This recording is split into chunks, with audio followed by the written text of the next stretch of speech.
जय हिंद दोस्तों, स्वागत है आप सबके आपके अपने YouTube channel self study Kundan Kumar में। आज बात करेंगे हिस्ट्री क्लास 12 चैप्टर 4 जिसका नाम है विचारक, विश्वास और इमारतें। और इस वीडियो में आप सबके लिए full chapter explanation with notes के साथ आपको अच्छे से समझाने वाले हैं। तो वीडियो को आप शुरू से लेके अंत तक देखिएगा, क्योंकि यह वीडियो थोड़ा सा लंबा होगा लेकिन आपके बोर्ड एग्जाम के लिए बहुत ही ज्यादा इंपॉर्टेंट है। क्योंकि ये जो चैप्टर 4 है मेरे प्यारे बच्चों, इससे आपके बोर्ड एग्जाम में कम से कम 7 से लेके 10 नंबर के बीच आपके प्रश्न पूछे जाते हैं।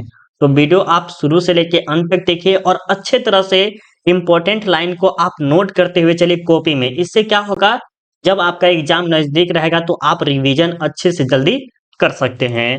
तो प्लीज आप अपने कॉपी में नोट करते हुए चलिएगा, अच्छा रहेगा, ठीक है। और अभी तक आपने चैप्टर 1, चैप्टर 2 और चैप्टर 3 वाले वीडियो नहीं देखे हैं तो पहले वो देख लीजिए। हिस्ट्री भी जो है ना, क्या है, एक तरफ सीरियल वाइज सीरियल देखिएगा तो आपको अच्छा से समझ में आएगा। तो चैप्टर 1, चैप्टर 2 और चैप्टर 3 का जो लिंक है वो वीडियो के डिस्क्रिप्शन में डाल दिए हैं, वहां पर क्लिक करके आप देख सकते हैं। और अभी तक आपने टेलीग्राम नहीं ज्वाइन किया है तो टेलीग्राम ज्वाइन कर लीजिए, उसका भी लिंक वीडियो के डिस्क्रिप्शन में डाल दिए हैं। अगर आप टेस्ट देना चाहते हैं हिस्ट्री का चैप्टर 1, चैप्टर 2, चैप्टर 3, चैप्टर 4 सभी चैप्टर का आप टेस्ट देना चाहते हैं तो आपको सिंपली गूगल पे जाना है और वहां पे सर्च करना है सेल्फ स्टडी कुंदन कुमार। और उसके बाद ऑनलाइन टेस्ट का ऑप्शन दिखाएगा सेकेंड नंबर पे, और सेकेंड नंबर पे क्लिक करके आप पूरा ऑनलाइन दे सकते हैं। जितना भी आपका हिस्ट्री हो गया, ज्योग्राफी हो गया, पॉलिटिकल साइंस हो गया, हिंदी हो गया, जो भी आपका सब्जेक्ट है वो सारा सब्जेक्ट का आप टेस्ट फ्री ऑफ कॉस्ट दे सकते हैं। वहीं बात करें पेड ग्रुप की ज्वाइन करना चाहते हैं तो आप हमें इस नंबर पे या इस नंबर पे कॉल करके ज्वाइन कर सकते हैं, जिसका फीस जो है मात्र अभी 200 रुपया है। आने वाले समय में बढ़ भी सकता है, तो प्लीज अभी कॉल करके ज्वाइन कर सकते हैं, ठीक है। अब चलिए हम यहाँ से आपका क्लास स्टार्ट करते हैं। सबसे पहले आपका चैप्टर का नाम क्या है, विचारक, विश्वास और इमारतें। विचारक, विश्वास और इमारतें, कोई चीज पे विश्वास करना, कोई चीज बड़ा बड़ा मूर्ति बनवाना, किसी पे भरोसा करना, या भगवान देवी देवताओं, इन सब के बारे में आपको ज्यादा खासकर जानना है। और इसमें जो है ज्यादा से ज्यादा आपको जैन धर्म और बौद्ध धर्म, ये जो है 100% इम्पोर्टेंट है आपके बोर्ड एग्जाम के लिए, तो वही आपको आज कराने वाले हैं, ठीक है। तो चलिए यहाँ से आपका परिचय देखते हैं। बहुत ही जबरदस्त या आसान शब्दों में कह लीजिए वो हम आपको समझाएंगे और आपको 100% उम्मीद दिलाते हैं कि आपको समझ में आएगा। तो वीडियो शुरू से लेके अंत तक देखना है। और अभी तक आपने एक बार वीडियो को लाइक नहीं किया है तो प्लीज एक बार लाइक कर दीजिएगा, आपसे एक थोड़ा सा उम्मीद मांगते हैं। और एक बार अपने दोस्तों को जम के शेयर कर दीजिए। और अगर आप चाहते हैं चैनल को सब्सक्राइब करना तो लाल वाले बटन को आप क्लिक करके सब्सक्राइब जरूर कर लीजिएगा, ठीक है। अब चलिए हम परिचय की तरफ देखते हैं। और यहाँ पर सबसे पहले परिचय क्या कहा जा रहा है कि प्राचीन भारत में वैदिक धर्म, बौद्ध धर्म, जैन धर्म, शैव धर्म एवं वैष्णव धर्म का अस्तित्व रहा है। बिल्कुल, ये जो प्राचीन काल, जो कि अभी प्राचीन हिस्ट्री पढ़ रहे हैं, उसके बाद आपको मॉडर्न हो जाएगा, उसके बाद आधुनिक हो जाएगा। ये जो प्राचीन हिस्ट्री जो पढ़ रहे हैं उसमें क्या क्या पढ़े हैं, आपने हड़प्पा सभ्यता के बारे में पढ़े हैं, वैदिक धर्म के बारे में पढ़े हैं, बौद्ध धर्म के पढ़ेंगे आप, जैन धर्म के बारे में भी पढ़ेंगे, शैव धर्म, वैष्णव धर्म, ये सब अस्तित्व में रहा, सही बात है। यद्यपि सभी धर्म में कुछ न कुछ विशिष्ट जानकारी मिली है। और बात करते हैं कि एक धर्म ये है और एक धर्म ये है, एक धर्म ये है, ये हिंदू हो गया, मुस्लिम हो गया, सिख हो गया, ईसाई हो गया, क्या ये सभी धर्मों से कुछ न कुछ अलग अलग जानकारी हमें मिलती है। अगर बात करें हिंदू धर्म में ही तो कोई ब्राह्मण होता है, कोई क्षत्रिय होता है, कोई शूद्र होता है, कोई अलग अलग जाति के होते हैं, और उसमें भी कुछ न कुछ जानकारी हमें ज्ञान या प्राप्त मिलती ही है, ठीक है। चाहे गौतम बुद्ध हो या सम्राट अशोक व कनिष्क हो, बौद्ध धर्म एवं सांची का स्तूप आज न केवल भारत अपितु समस्त विश्व में प्रसिद्ध है। इन्हीं सब विषयों का अध्ययन इस चैप्टर में करेंगे। मतलब कि जो है आपको ये जो है अशोक के बारे में हो गया, सांची स्तूप हो गया, महात्मा बुद्ध हो गए, बौद्ध धर्म हो गए, इन सब के बारे में आपको डिटेल में समझाएंगे, ठीक है। तो चलिए यहाँ तो आपको परिचय बता दिए, अब आपका जो है सिलेबस अब आपका कंप्लीट होने वाली है, ठीक है। मतलब अब यहाँ से स्टार्ट होने वाली है। यहाँ पर सबसे पहले जो है वैदिक धर्म, जो कि हम पहले पढ़ा दिए हैं फिर भी हम आपको पढ़ा रहे हैं रिवीजन के तौर पे। तो देखिए यहाँ पर क्या करा है कि वैदिक धर्म भारत का प्राचीनतम धर्म है, सबसे प्राचीन है, सबसे पुराना धर्म है। वैदिक काल दो भागों में विभाजित है। ये जो वैदिक काल जो है कितने भागों में है, तो टोटल 2 भागों में है। फटाफट एक बार कमेंट करके बताइएगा कि वैदिक काल जो है वो कितने भागों में विभाजित है। दो, फटाफट कमेंट कर दीजिए। एक है ऋग वैदिक और दूसरा है उत्तर वैदिक। ऋग वैदिक का जो काल था वो 1500 से लेके 1000 ईसा पूर्व था। फटाफट कमेंट करिएगा कि ऋग वैदिक का काल कब से कब तक था। तो आप बोलिएगा सर इसका जो काल था 1500 ईसा पूर्व से 1000 ईसा पूर्व के बीच तक ऋग्वेद की रचना हुई, अतः यह ऋग्वैदिक काल कहलाता है। मतलब कि जैसे कह सकते हैं ये जो 1500 से देख रहे हैं यहाँ पर 1000 के बीच का था, ठीक है, इन दोनों के। और इन्हीं को हम क्या कहते हैं, ऋग्वैदिक काल कहते हैं। ऋग्वैदिक कालीन धर्म में देवताओं की प्राचीनता थी। इसमें अधिकांश देवता प्राकृतिक तत्वों के प्रतीक हैं।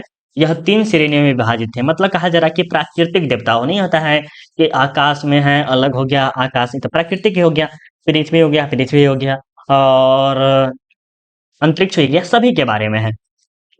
तो सबसे पहले जो है पृथ्वीवासी देवता, थोड़ा सा कलर हम दूसरा ले लेते हैं, राइट। ये कलर आपके लिए बेस्ट होगा। देखिए क्या कह रहा है कि पृथ्वीवासी देवता, इसमें जो आते हैं पृथ्वी, अग्नि, सोम, बृहस्पति, ये 4 आते हैं। उसके बाद अंतरिक्षवासी देवता जो होते हैं इंद्र, वायु, मारुति, रुद्र, कुशन। इसमें मारुति याद रख सकते हैं, जैसे आप हवा के वायु के बारे में बहुत ही ज्यादा प्रचलित है। आप देखे होंगे बजरंगबली वाले एक सीरियल देखे होंगे, वो भी मारुति नंदन, ठीक है। देखिए आकाशवासी देवता में कौन कहते हैं, वरुण आते हैं, मित्र एवं सूर्य आते हैं। ये ज्यादा आपके बोर्ड एग्जाम के लिए इंपॉर्टेंट नहीं है, ये हम सबसे पहले ही बोल देते हैं, ठीक है।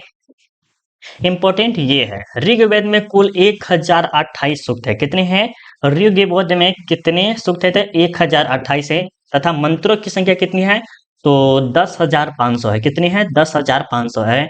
यह कितने मंडलों में है, तो 10 मंडलों में। ये वेरी वेरी इंपॉर्टेंट पॉइंट है, इसे जरूर याद रख लीजिएगा।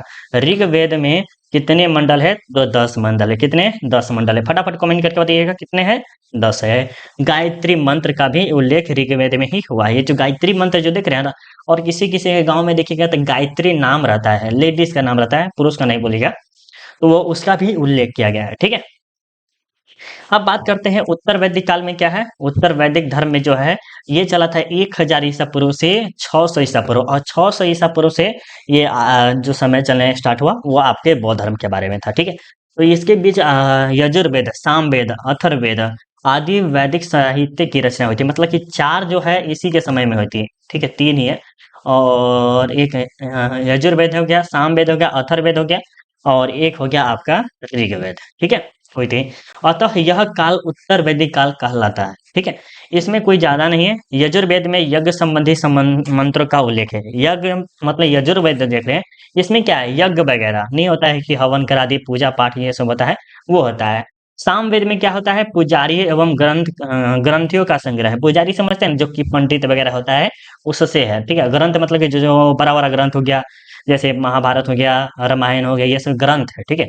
उन सब के बारे में चर्चा आया है।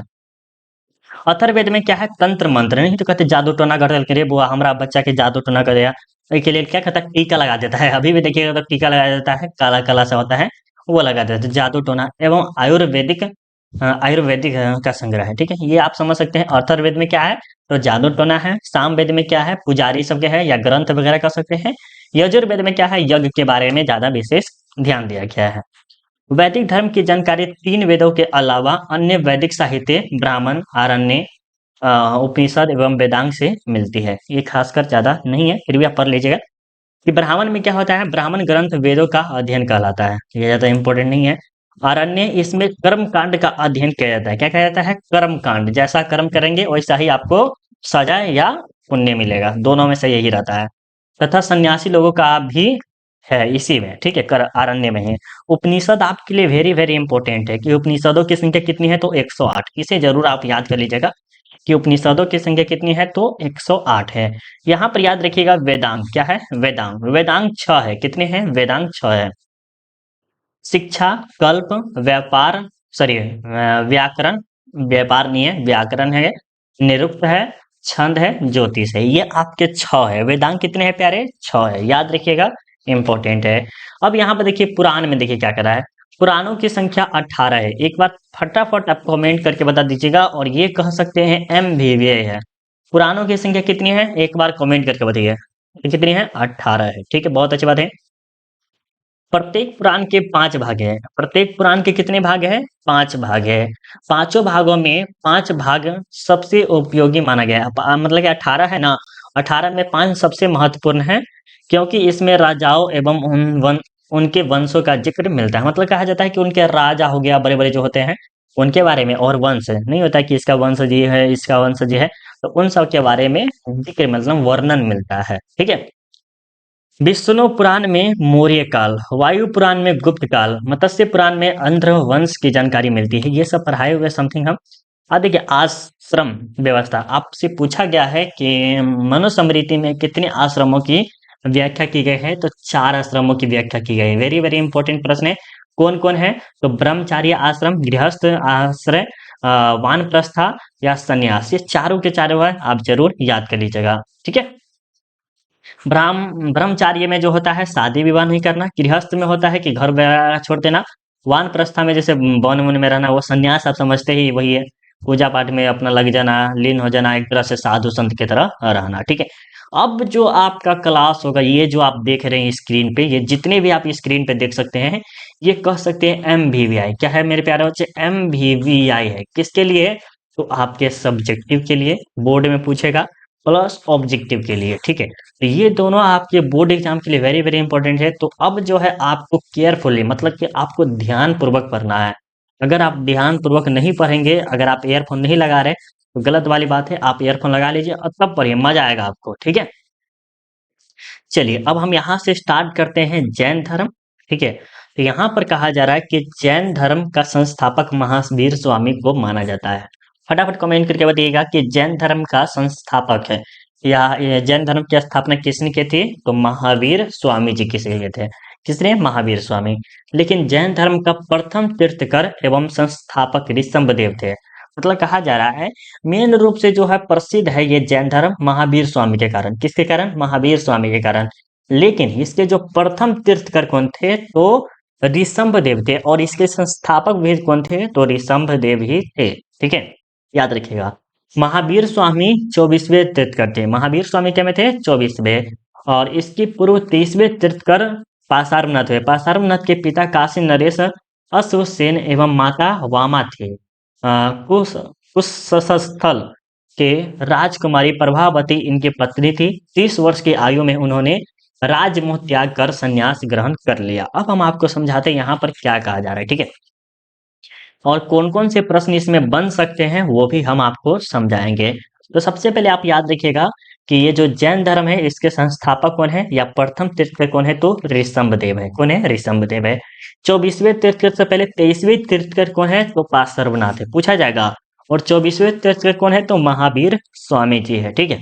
ये सब नहीं पूछेगा, इनके पिता का नाम क्या था, माता का नाम, ये नहीं पूछेगा। और ये 30 वर्ष की आयु में क्या करते हैं? राजमोह, मतलब कि अपना जो महल वगैरह बनाया गया था, वो महल में रहते थे, उस राजमहल को क्या किए? त्याग दिए। और कहाँ चले गए?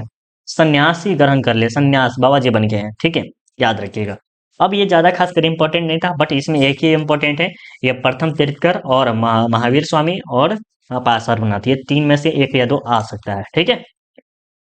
अब यहाँ पर देखिए क्या करें कि महावीर स्वामी के बारे में, इसमें ज्यादा इंपॉर्टेंट है।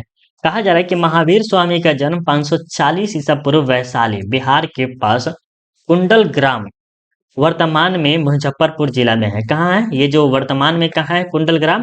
ये अभी मुजफ्फरपुर जिला में है। ठीक है। हुआ था। इनका वास्तविक नाम, मतलब बचपन का जो नाम था, क्या नाम था? वर्धमान था। क्या नाम था? फटाफट एक बार कमेंट करिएगा प्यारे, कि ये जो महावीर स्वामी है, इनके बचपन का नाम क्या था? महावीर स्वामी के बचपन का नाम क्या था? तो वर्धमान था। क्या नाम था? वर्धमान था। इनके पिता का नाम क्या था? सिद्धार्थ था। और गौतम बुद्ध के बचपन का नाम ही सिद्धार्थ था। तो इसमें कंफ्यूजन हो जाता है, बट हम आपको ऑब्जेक्टिव कराएंगे, तो उस समय हम आपको बार बार रिवीजन कराएंगे, तो आपको याद हो जाएगा। ठीक है। लेकिन आप इसे अच्छे से याद कर सकते हैं कि महावीर स्वामी जो है, इनके बचपन का नाम क्या था? वर्धमान था। इनके पिता का नाम क्या था? सिद्धार्थ था। कमेंट करते हुए चलिएगा, अच्छा रहेगा। इनकी माता का नाम त्रिशाला थी। क्या नाम थी? महावीर स्वामी की माता का नाम क्या थी? त्रिशाला थी। राजकुमारी यशोदा इनकी पत्नी थी। कौन? महावीर स्वामी की पत्नी का नाम क्या था? यशोदा। यशोदा क्या नाम था? यशोदा। ठीक है। और आगे चलते हैं।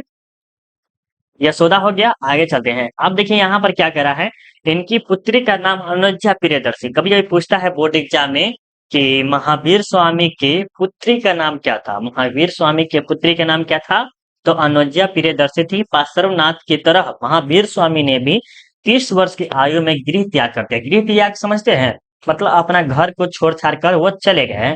72 वर्ष की आयु में पावापुरी में उन्हें 468 ईसा पूर्व में निर्माण प्राप्त हो गया, मतलब वो स्वर्ग प्राप्त कर चुके थे। ठीक है, यहाँ तक समझ में आ गया। इसमें क्या क्या आ सकता है प्यारे, हम वो जरूरी बता देते। ठीक है, पूछेगा ये जो महावीर स्वामी है उनका वो कहाँ मृत्यु कहाँ हुआ था, पावापुरी में हुआ था। या निर्माण कहाँ प्राप्त किए थे, तो ये पावापुरी में किए थे। ठीक है, इनकी पत्नी का नाम क्या था, यशोदा। यशोदा। ठीक है, अब याद रखिएगा इनके बचपन का नाम क्या था, तो वर्धमान था। पिता का नाम क्या था, सिद्धार्थ था। और इनका जन्म कहाँ हुआ था, तो कुंडलग्राम। ये तीन आप याद कर लीजिए, एक, दो, तीन। तीन, हाँ तीन याद कर लीजिए, बहुत ज्यादा है, तीन याद कर लीजिएगा, इसमें से आपको आ जाएगा। ठीक है, आगे चलिए। हाँ ये भी है पावापुरी में चौथा, ये भी याद रख लीजिएगा, जरूरी है। अब आगे देखिएगा यहाँ पर क्या कह रहा है कि जैन धर्म के सिद्धांत। जैन धर्म के सिद्धांत क्या है, तो वो आपको जरूरी है। मतलब नहीं होता है कि अगर मान लीजिए कोई फेमस आदमी हो गया, अगर मान लीजिए कोई बड़े से टीचर हो गया, खान सर हो गया, तो वो कुछ ना कुछ अपन लॉजिक देते रहते हैं। और जैसे अवध ओझा जो सर है, वो हो गया हिस्ट्री के बारे में कुछ ना, विकास सर, ये सब कोई ना कोई सर जो है क्या करते हैं, कुछ ना कुछ डिटेल में कुछ ना कुछ देते रहते हैं। वो अपना कह सकते हैं सिद्धांत ही देते हैं कि इस तरह से करो, इस तरह से करो तो अच्छा रहेगा, राइट। तो जैन धर्म के सिद्धांत क्या है, महाव्रत। क्या है, महाव्रत। महावीर स्वामी ने मुख्य 5 महाव्रतों पर बहुत ही जोर दिया है, मतलब कि 5 सिद्धांतों पर बोला गया है कि बहुत ही ज्यादा ध्यान देने के लिए। सबसे पहले क्या है, सत्य। क्या करा कि हमेशा सत्य बोलो, कभी झूठ नहीं बोलो। ऐसा तो 100% नहीं होने वाला है।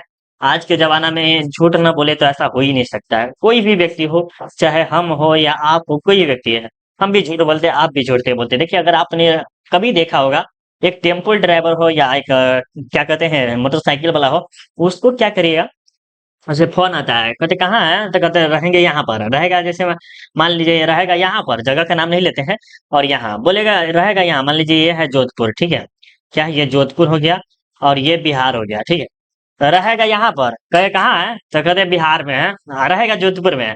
तो ये क्या है, झूठ है भाई, झूठ है। बोल तो सकता है बिहार में है, कारण नहीं बोलता, क्यों, क्योंकि उसका ग्राहक टूट जाएगा, कुछ ना कुछ गलती हो जाएगा, इसी के कारण ऐसा बोलता है। तो झूठ आज के जमाना में सब बोलता है, राइट। अहिंसा। ठीक है, बोले सर क्या है ऐसा बात बोलते हैं, ऐसा सही बात है।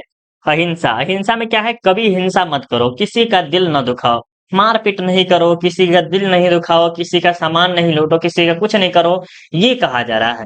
अस्ते, कभी चोरी ना करो, किसी का कुछ सामान देख कर ललचाना भी चोरी है। मतलब जैसे कह सकते हैं कि उसके पास कार है, और उसके पास कार है और आपको ललचा रहे कि "ये मेरे पास कार होता तो मजा आ जाता, और मेरे पास कार होता तो मजा आ जाता"। तो ये क्या हो रहा है, ललचा रहा है, ललचा रहा है। ललचा मतलब समझते हैं ना, ये हमरो पास रहती तब ना अच्छा रहती है, तो ये भगवान देवे निकल के की करिए, तो ये हो जाता है। अपरिग्रह। अपरिग्रह मतलब संपत्ति का संग्रह न करो, मतलब इसके कहना है महावीर स्वामी के, लेकिन हम इसे न मानते हैं, इसे बेकार हम मानते हैं कि संपत्ति का संग्रह न करें। अरे भाई बिना संपत्ति के तो आजकल का औलाद भी साथ नहीं देता है। कभी होता है ऐसा, बहुत ही कम होता है ऐसा कि नहीं करता, बट रियलिटी में ऐसा हो रहा है अभी के जमाने में। देखिए तो बिना संपत्ति के, अगर आपके पास पैसा नहीं है तो, ठीक है।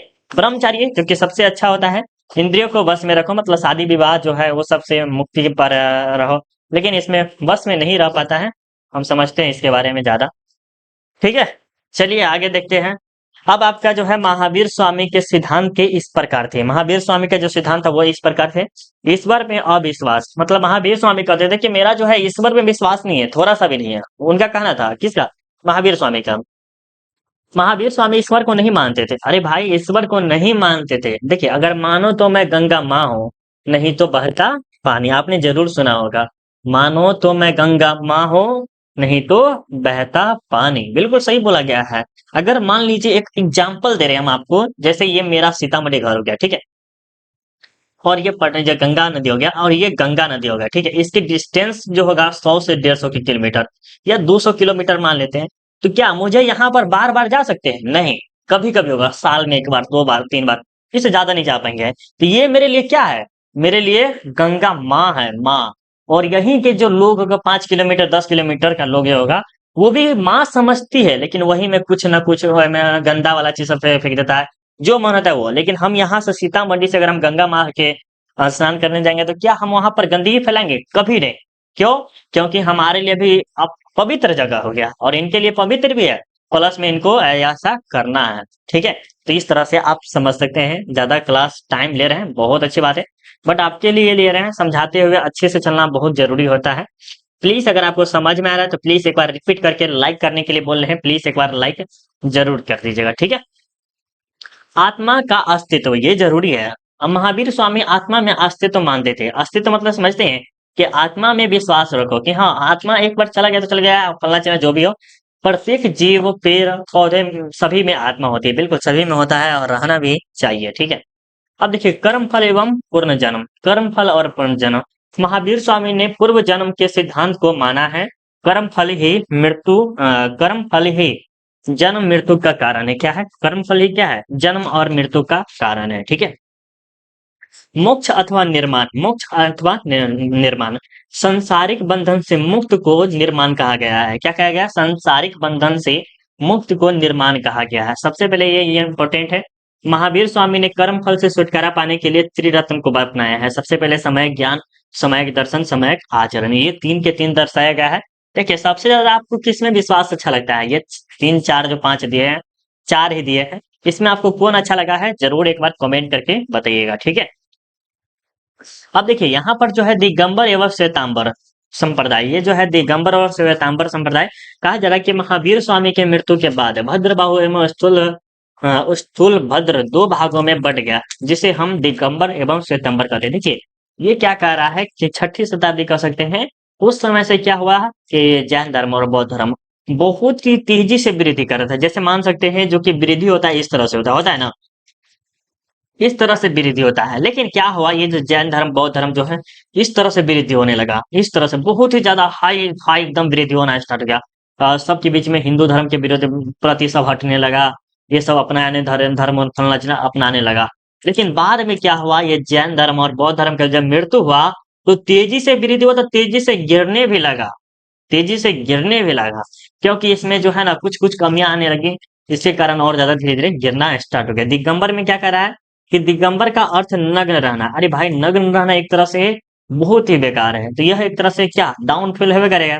यह भद्र बाबू कहलाए, मतलब भद्र बाबू कहलाए। श्वेतांबर का अर्थ होता है श्वेत वस्त्र धारण करना, ये स्थूल भद्र कराए। ये सही है, थोड़ा अगर देखा जाए तो 90% ये सही है, बट ये तो 100% मेरे ख्याल से रॉन्ग है।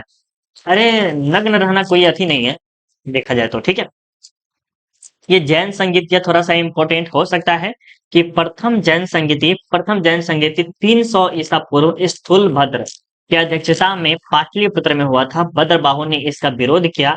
फिर जैन धर्म दो भागों में बट गया, श्वेतांबर और दिगंबर। ये आपके एग्जाम में आ सकता है। कैसे आएगा प्रश्न, हम वो बताते हैं। पूछा जाएगा कि प्रथम जैन संगीति कहाँ हुई थी? प्रथम जैन संगीति कहाँ हुई थी? तो पाटलिपुत्र में थी। इसकी अध्यक्षता कौन है, मतलब कि इसके इसके कार्य कौन करवा रहे थे? तो स्थूल भद्र करवा रहे थे, और इन्हीं के विरोध में भद्रबाहु खड़ा हो गया। तब वो दो भागों में बट गए, श्वेतांबर और फिर दिगंबर। तो यहाँ तक आपका क्लास खत्म हो गया, मतलब कि जैन धर्म। अब आपका बौद्ध धर्म आपको समझाएंगे। उससे पहले कि इसमें इम्पोर्टेंट है, इसके कारण भी कहा जाता है कि इसमें अगर अच्छा से निर्माण प्राप्त करना है या आपको क्या कहते हैं स्वर्ग प्राप्त करना है, तो आपको सल्लेखन विधि से, सल्लेखन विधि समझते हैं, कोई खाना वाना नहीं है, कुछ भी नहीं खाना है, और उसके माध्यम से अगर आपका मृत्यु होता है तो आपको स्वर्ग प्राप्ति होगा, इसमें बोला गया है। जैन धर्म में जो कि बहुत ही कम लोगों का होता है, जो कि वृद्धा व्यक्ति होता है उन्हीं को होता है, भी जवान का तो ऐसा नहीं होता है। ठीक है, अब जो 100% इम्पोर्टेंट जो है आपका ये बौद्ध धर्म है। ये जरूर आप इसे 100% इम्पोर्टेंट रखिएगा, और बौद्ध धर्म जो है ना अपने लाइफ में जरूर फॉलो करने वाला है। ठीक है, देखिए क्या करें कि बौद्ध धर्म के संस्थापक गौतम बुद्ध है। कौन है बौद्ध धर्म के संस्थापक? कौन है? गौतम बुद्ध है। इन्हें एशिया का ज्योति पूज्य, लाइट ऑफ एशिया कहा जाता है। कभी जब पूछा जाता है कि लाइट ऑफ एशिया किसे कहा जाता है, तो गौतम बुद्ध को। फटाफट कमेंट करके बताइएगा कि लाइट ऑफ एशिया किसे कहा जाता है, तो गौतम बुद्ध को कहा जाता है। ठीक है, अब देखिए क्या कह रहा है कि महात्मा बुद्ध की जीवनी, ये जो महात्मा बुद्ध है इनके जीवनी के बारे में समझते हैं। गौतम बुद्ध का बचपन का नाम सिद्धार्थ था। गौतम बुद्ध के बचपन का नाम क्या था प्यारे? सिद्धार्थ था, याद रखिएगा। उनका जन्म कपिल वस्तु के लुम्बिनी लुम्बिनी नामक स्थान पर हुआ था। किसका? तो गौतम बुद्ध का। किनका जन्म हुआ था? देखिए यहाँ पर जो आप देखे हुए थे वहां पर कुछ और था, वेट कीजिएगा थोड़ा सा। चलिए अब आगे चलते हैं। इसमें जो खासकर इम्पोर्टेंट है, यहाँ पर कहा जा रहा है कि गौतम बुद्ध के बचपन का नाम क्या था? सिद्धार्थ। और महावीर स्वामी के पिता का नाम क्या था? सिद्धार्थ। ये इम्पोर्टेंट है। और ये जो गौतम बुद्ध है इनका जन्म हुआ था कपिल वस्तु के लुम्बिनी, जो कि नेपाल में है। कहाँ है? आम्रकुंज में, नेपाल में है। और महावीर स्वामी का जो जन्म हुआ था वो हुआ था कुंडल ग्राम में, जो कि मुजफ्फरपुर में है। ठीक है, याद रखिएगा, वेरी वेरी इंपॉर्टेंट है। अच्छे से हम आपको समझाते हुए चल रहे हैं। ठीक है, इनके पिता का नाम शुद्धोधन था। क्या था? शुद्धोधन या शुद्धोधन कह सकते हैं। ये शाक्य कुल के थे। किस कुल के थे? शाक्य कुल के थे। इंपॉर्टेंट है। ठीक है, क्षत्रिय वंशी राजा थे, मतलब एक तरह से राजा थे शाक्य वंश के।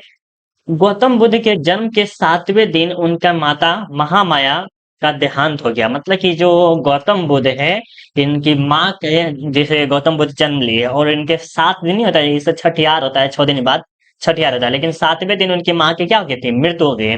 अतः इनका लालन पालन, मतलब कि इसका देख रेख, खाना पाना, जो भी चीज होता है, जो भी हो, वो सारा का सारा चीज कौन किया? प्रजापति गौतमी ने की थी। ये कौन थी? इसकी मौसी थी। कौन की थी? मौसी ने की थी।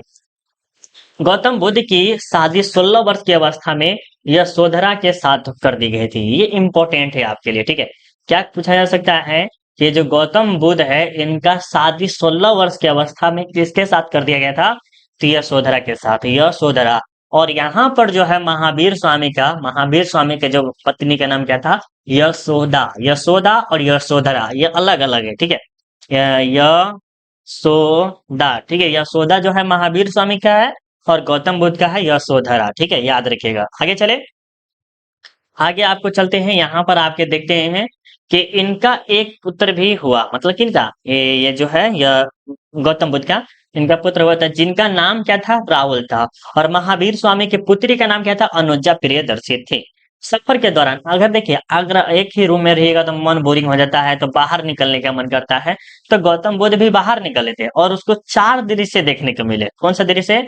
4 दृश्य। सबसे पहले बूढ़ा व्यक्ति हो गया, एक बीमार व्यक्ति हो गया, हाँ सब हो गया, और एक सन्यासी हो गया। और ये जो महात्मा बुद्ध है, उसे एक साधु ने बोला गया था कि अगर ये दुखों को अगर देखते हैं या तो वो क्या करेंगे? वो सन्यासी, एक बोला गया था, या तो एक ये बड़ा सा सन्यासी बनेगा या तो एक बड़ा सा शासक बनेगा। कौन?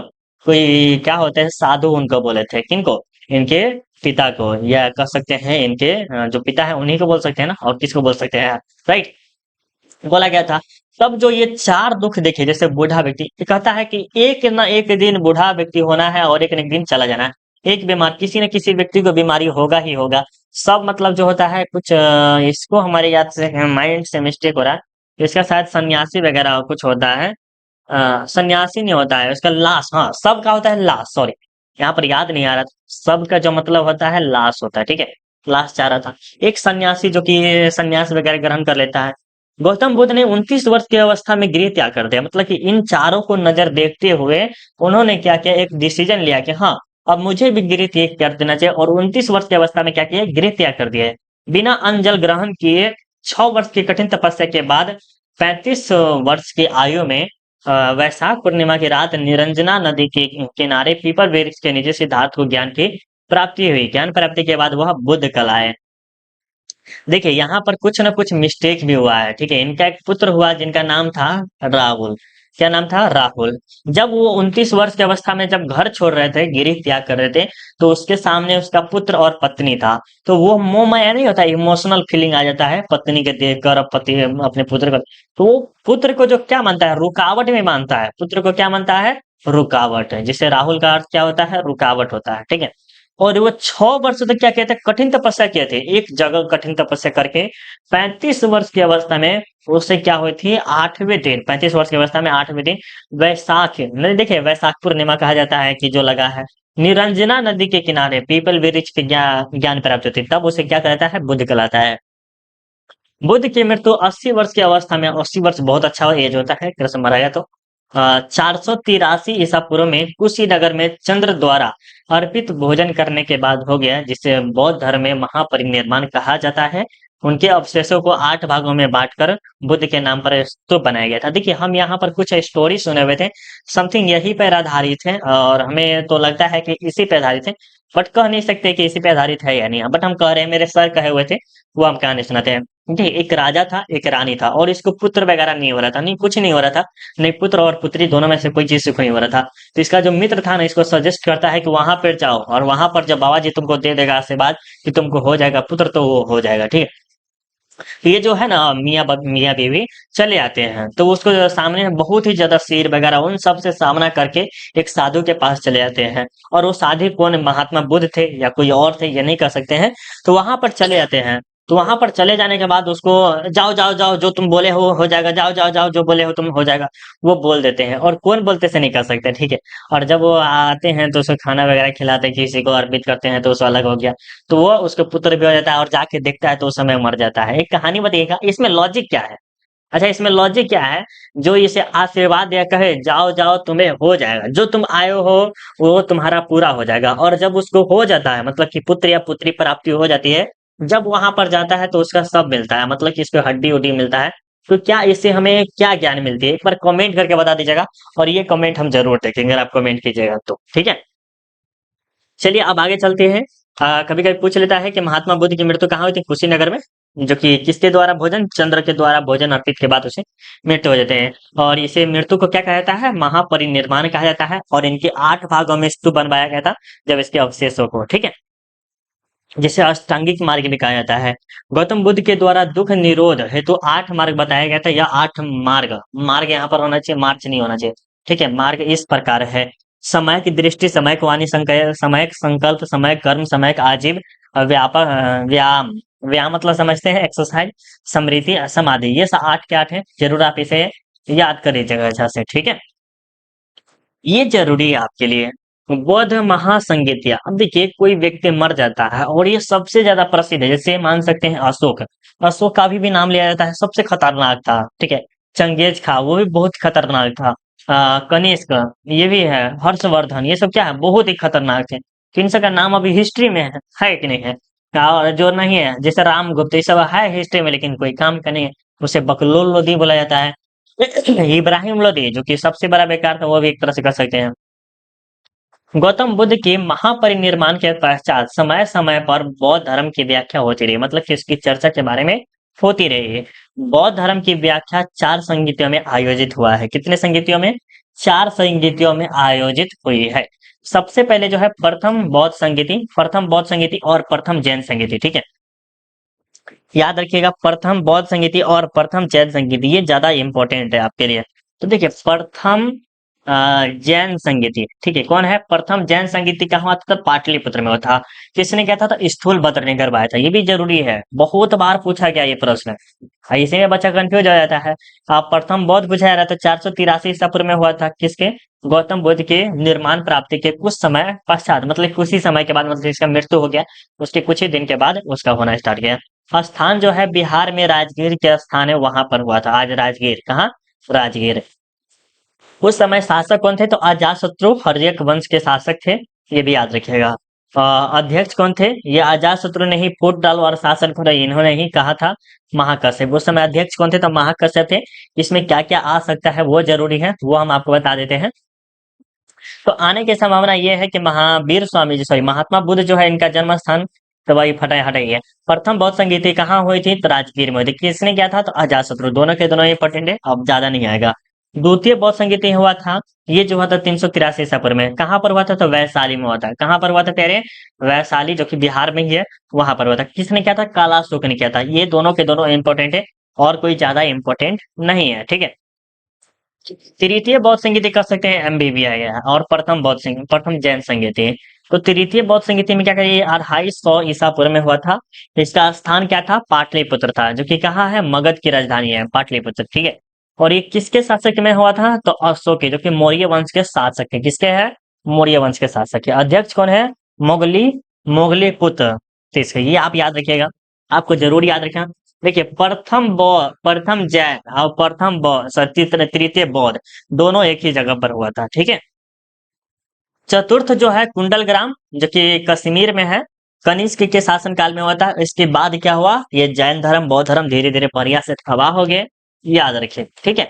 अब चलिए आगे देखते हैं, यहाँ पर जो है आपके सामने बौद्ध धर्म के पतन के कारण, अब बौद्ध धर्म का पतन क्यों हुआ था इसके बारे में समझते हैं। छठी शताब्दी ईसा पूर्व से लेकर गुप्त काल तक बौद्ध धर्म के पतन के निम्नलिखित कारण है, जो इस प्रकार है। क्या है, मतलब कर सकते हैं छठी शताब्दी ईसा पूर्व से लेकर गुप्त काल तक, ये गुप्त काल तक चला था, और बौद्ध धर्म के पतन के निम्नलिखित कारण है। सबसे पहले है बौद्ध धर्म का परिवर्तित स्वरूप, मतलब कि पहले नियम कुछ और था और अब बाद में जाके नियम कुछ और होने लगा, तो इसमें भी परिवर्तन कुछ न कुछ आना स्टार्ट हो गया।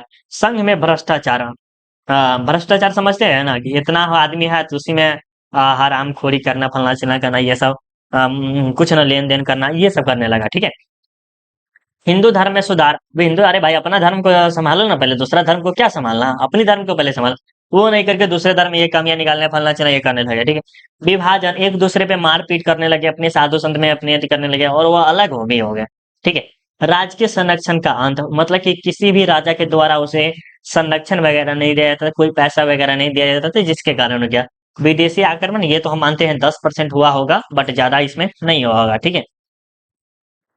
आगे देखते हैं, यहाँ पर जो है आप थोड़ा सा प्रश्न बचा है, ज्यादा नहीं है प्यारे, बस थोड़ा सा है। इतना देर बने रहे हैं तो बहुत अच्छी बात है। प्लीज एक बार फिर से आपको लाइक करने के लिए बोल रहे हैं, और लाइक कर दिए होंगे, मुझे पूरा विश्वास है, ठीक है। चलिए अब देखिए यहाँ पर क्या करें कि बौद्ध संप्रदाय, बौद्ध संप्रदाय में क्या है, बौद्ध संप्रदाय कालांतर में 3 भागों में बट गया है। बौद्ध संप्रदाय जो है कालांतर में कितने भागों में, 3 संप्रदायों में बट गया, एक है हीनयान, महायान, और एक है ब्रजयान। दो इम्पोर्टेंट है आपका, हीनयान और महायान इम्पोर्टेंट है, और ब्रजयान ज्यादा इम्पोर्टेंट नहीं है।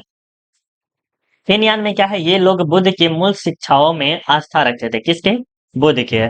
अष्टांगिक मार्ग के में इनका विश्वास था, बिल्कुल अष्टांगिक मार्ग जो कि 8 मार्ग बताए हैं। मूर्ति पूजा में इनका विश्वास नहीं था, जो हीनयान लोग थे उसको मूर्ति पूजा में क्या था, विश्वास नहीं था। हीनयान धर्म का संरक्षक सम्राट अशोक था, इसकी लिपि पाली थी, मतलब कि जो हीनयान को जो लिपि क्या थी, पाली थी, और इसका जो संरक्षण मतलब कि जैसे पैसा वगैरह सब चीज देते थे, वो अशोक देते थे, ठीक है। आगे देखिए क्या कह रहा है कि महायान, महायान में क्या है, महायान का अर्थ है मोक्ष का महाचक्र, क्या होता है, मोक्ष का महाचक्र। महायान के लोग मूर्ति पूजा आरंभ के, बुद्ध की मूर्तियां बनाकर उन्हें पूजा गया। महायान धर्म का संरक्षण सम्राट कनिष्क कर रहा था, मतलब कहा जा रहा है कि ये जो महायान देख रहे हैं उसमें क्या गया, मूर्ति बनाकर, किसके, महात्मा बुद्ध के, महावीर स्वामी से समझ सकते, महात्मा बुद्ध की समझिए, उनका मूर्ति बनाकर उसके पूजा पाठ करना स्टार्ट करती है। लेकिन आपने देखा है हीनयान में क्या था, मूर्ति पूजा का नहीं करते थे, और देवी देवताओं पर भी विश्वास नहीं करते थे। और ब्रजयान जो सबसे खराब था, ब्रजयान देखिए, ब्रजयान संप्रदाय का उदय 8वीं सदी में बंगाल एवं बिहार में हुआ, जिनमें स्त्री और मंदिर का अवशेष अवशेष होती थी, क्या होती थी, स्त्री का अवशेष होती थी। इसमें स्त्रियों को बुद्ध रानी के रूप में प्रस्तुत किया गया। यह धर्म पंजाब, कश्मीर, सिंध एवं अफगानिस्तान में फैला। इसी बुराई के कारण बौद्ध धर्म का पतन होने लगा, मतलब नहीं होता है कि मंदिर में और स्त्री में दोनों डिवाइड करने लगे, कि इसको कुछ अलग ही लेवल के लिए जाने लगा, इसके कारण और ज्यादा बेकार होने लगा, इसमें स्त्रियों का हसन करने लगा, हरण करने लगा, एक तरह से कह सकते हैं, वो हो गया, ठीक है। अब आपका जो है यहाँ पर स्तूप क्या होता है, व्हाट इज स्तूप, ठीक है। स्तूप संस्कृत अर्थ टीला या ढेर या समूह होता है, थुआ हुआ है, थुहा। स्तूप एक तरह से समझ सकते हैं मंदिर वगैरह, जो बड़ा बड़ा जो ढेर होता है, टीला वगैरह हो गया, उसका होता है। महात्मा बुद्ध के परिनिर्माण के बाद उनके अस्थियों को 8 भागों में बांटा गया था। उन पर समाधियों का निर्माण किया गया, उन्हें स्तूप कहा जाता है। उसपे मतलब कि नहीं होता कि जैसे आज के जमाने में भी देखे तो हिंदू धर्म में बता रहे हैं, मुस्लिम धर्म में नहीं बता सकते, बट हम हिंदू धर्म में बता देते हैं। क्या होता है कि आज के भी जो वर्तमान समय में बता रहे हैं, वहां पर क्या होता है कि आदमी जो जला दिया जाता है, उसके जो क्या कहते हैं, हड्डी उड्डी रहता है और राख रहता है, तो उसको कोई बोतली में बांध के कहीं रख दिया जाता है, कहा जाता है कि ये पेड़ पर ही चढ़ गया, अब इसी में रहेगा। ये सब अंधविश्वास तो नहीं कर सकते, बट है एक रियलिटी, ठीक है। चलिए अब आगे देखते हैं, सांची का स्तूप। सांची का स्तूप क्या है, सांची का स्तूप आज विश्व के प्रमुख सांस्कृतिक धरोहर में सम्मिलित कर लिया है। यह स्तूप आज बहुत ही अच्छी हालत में है। प्रारंभिक स्तूप समूह में सांची का स्तूप सबसे प्रसिद्ध है, बिल्कुल सांची स्तूप बहुत ज्यादा प्रसिद्ध है। सांची कहाँ है, तो भारत के मध्य प्रदेश राज्य के रायसेन जिले में सांची नगर के पास एक पहाड़ी पर स्थित छोटा सा गांव है। बेतवा नदी के किनारे है। कहाँ है? मध्य प्रदेश में बेतवा नदी के किनारे है, याद रखिएगा, ठीक है। अब आपको त्रिपिटक के बारे में बताना है कि त्रिपिटक जिसका शाब्दिक अर्थ होता है तीन टुकड़िया। ये VBI है आपके सब्जेक्टिव के लिए। त्रिपिटक का अर्थ क्या होता है? तो आप बताइएगा। त्रिपिटक जिसका अर्थ होता है तीन टुकड़िया जिसमें पुस्तक रखी जाती है। किस क्या रखी जाती है? पुस्तक। बुद्ध के मृत्यु के पश्चात उनके अनुयायियों ने उनके शिक्षाओं का संकलन तीन पिटकों में किया। सुत्त पिटक, विनय पिटक, अभिधम्म पिटक में किया, जिसे हम त्रिपिटक के नाम से जानते हैं। अब जो है आपका शैव धर्म और वैष्णव धर्म, इसके बारे में अगर आप जानते हैं तो प्लीज एक बार कमेंट करके जरूर बताइएगा। अगर आप पेड ग्रुप ज्वाइन करना चाहते हैं जिसमें आपको नोट्स, सब्जेक्टिव, ऑब्जेक्टिव जो आपको बोर्ड एग्जाम में आएगा 100-300 देंगे, वही आएगा तो 100 से लेकर 150 सब्जेक्टिव दे देंगे। Previous year model paper, online test वगैरह सारा चीज आपको मिल जाएगा। Official model paper. तो अगर आप ज्वाइन करना चाहते हैं तो इस नंबर पे या इस नंबर पे कॉल करके ज्वाइन कर सकते हैं, जिसका फीस अभी आपको मात्र 200 रुपया लगेगा, ठीक है। तो कॉल कर सकते हैं। क्लास कैसा लगा जरूर कमेंट करके बताइएगा। और गूगल पे जाके टेस्ट जरूर दीजिएगा। गूगल पे जाके self study Kundan Kumar search करना है और उसके बाद ऑनलाइन टेस्ट का ऑप्शन आएगा। ऑनलाइन टेस्ट जाके आप जरूर दीजिएगा। वीडियो कैसा लगा कमेंट करके जरूर बताइएगा। अब मिलते हैं अगले वीडियो में। अभी के लिए बाय बाय। जय हिंद, जय भारत।